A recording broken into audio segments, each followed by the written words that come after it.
Fair use is found in Section 107 of the U.S. Copyright Act and functions to limit the exclusive rights of a copyright owner. Federal law states fair use requires no permission from the copyright owner to use the work and is not an infringement of copyright, and provides a number of illustrative examples of potential fair use, including criticism.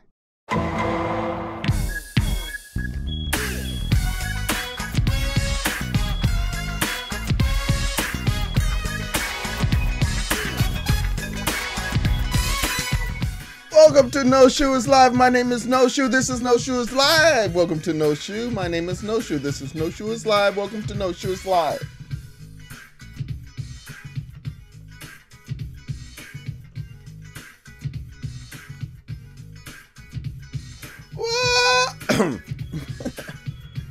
Welcome to Noshü is Live. My name is Noshü.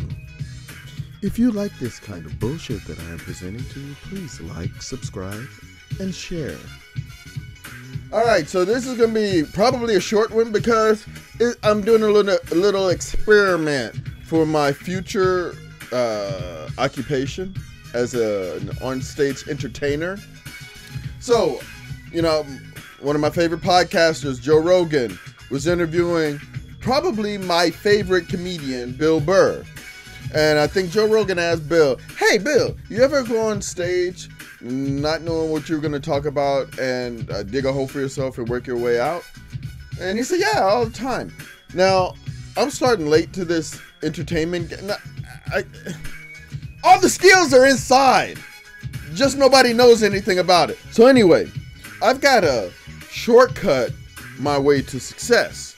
So I can't follow the normal path that everybody else is following because I ain't got that much time. I'm going to be dead in probably 15 to 20 years. If I'm fucking lucky. 15 to 20 years. So I got to shortcut my way to success. So I'm going to be bombing on stage a lot. I understand that. That's part of the thing. But I'm listening to these very experienced people that I have respect for.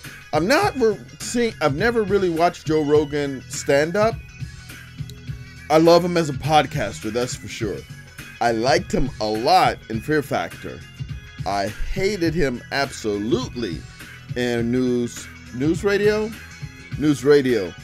I thought that Joe Rogan was totally miscast on that show. He seemed like a guy who couldn't act. Like a guy they grabbed off the street and gave a part to. Surrounded by people like Phil Hartman and that dude from Kids in the Hall and all of those really talented people. So not only did I not like Joe Rogan in News Radio, I hated that character. Hated it. I hated the actor for bringing that character. That's too much. It's too much. However, I loved Fear Factor and liked Joe Rogan. I didn't know what it was about it, but I thought, this is what this motherfucker should be doing. This is sweet. And now he's doing podcasts that are fucking the top level of podcasts. No matter what you think of podcasts, and I don't watch a lot of podcasts. I watch, when I say watch podcasts, Joe Rogan's podcast is visual too, so you can watch it on YouTube. Probably you can download it on iTunes and all that stuff too, but I watch it on YouTube. As well as Bill Burr's Monday morning podcast and his Thursday afternoon before Friday, right after, whatever. He does that. Anyway,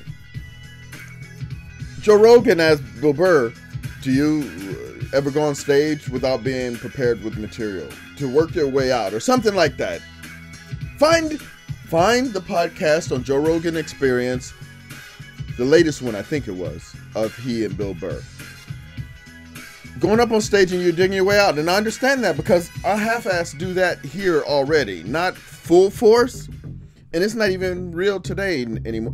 I planned on just coming on this show today, this stream, with no plan and just letting whatever happens happen. And this is what's happening, which is a show. It's weird. Like, I know this is entertaining for people, but it's not planned. And I'm trying to figure out, what does that mean? How does that work? You know, how does that, because I'm going to be on stage, I'm going to have prepared material,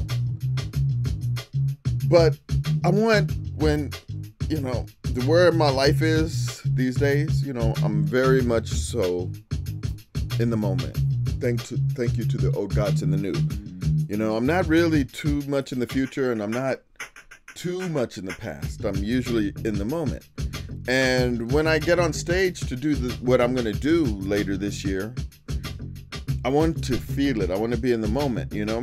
I'm not afraid of the audience. Thank God, because I know that's a big fear for a lot of people. I'm not afraid of I don't give a fuck what they say. I just want to entertain them. You know what I mean? I want to do something where I can entertain them. But if I fail at entertaining them, I want to be able to handle it, you know? And so I need to shortcut my way through a lot of the growing pain stuff. I need to jump off the cliff now. So that's what this show is about. But it's already a show now. It's a show.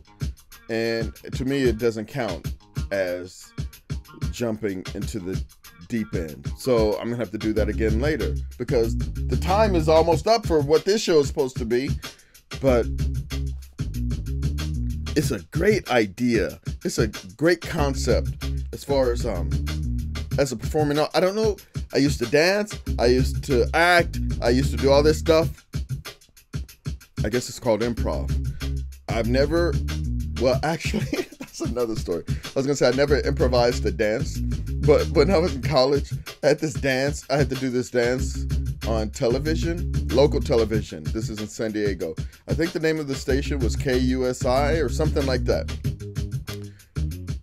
And I think at that time, my school, which was United States International University, had some affiliation with the local television station. You know, there's ABC, CBS, and then there's that independent station that shows all the old-ass reruns. So I don't even recall the circumstances that got me there, but I had to do this solo dance. And they were filming it. It was in a studio kind of a thing. It was a studio with a camera this way and a camera that way. So 2 cameras, and they're maybe one's close and one's full body. And it was quite a while ago, so I don't know, I can't remember the details. But the music is playing. I'm doing the dance, but I didn't have an ending for this dance. It went on for like 2.5 minutes, and I didn't have an ending for this. So I directed the filming of that ending myself by walking off stage past the camera, thinking they can read my mind. Me walking off toward the camera and then off it meant that I was done. They yelled the shit up. What the fuck was that?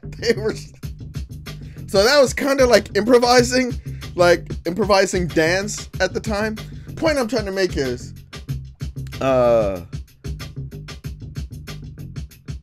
what's the point? Man, I wish I could rewind what I was talking about, because I don't. Improvising, being on. See, now this is it. This is what I was trying to do, where you don't know what is going on, so you got to work your way out of it. And I know exactly how to work my way out of this one, because this is something I had in my back pocket that I can use right now. Y'all know how I like to take kind of popular videos. I like to strip the color off, and then I like to kind of reverse the video, play it backwards, and then I like to, as you all know, because I have so many viewers, so many subscribers, so many views. See, I don't even know the lingo. This is all fucked up. Okay, so I take the color off the video. I reverse the video, and then I remove the soundtrack. What I do after that to just disgrace and denigrate this video that probably people love? I throw some royalty-free music on it. Check this shit out.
Hope you like that. Thank you so much for watching. My name is Noshü. Again, this is Noshü is Live. If you like this kind of bullshit, please subscribe. What does it cost you? It costs...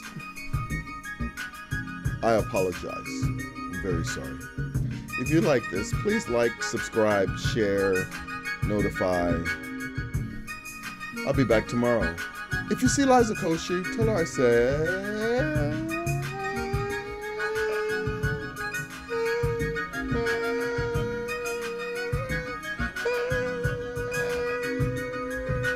Bye!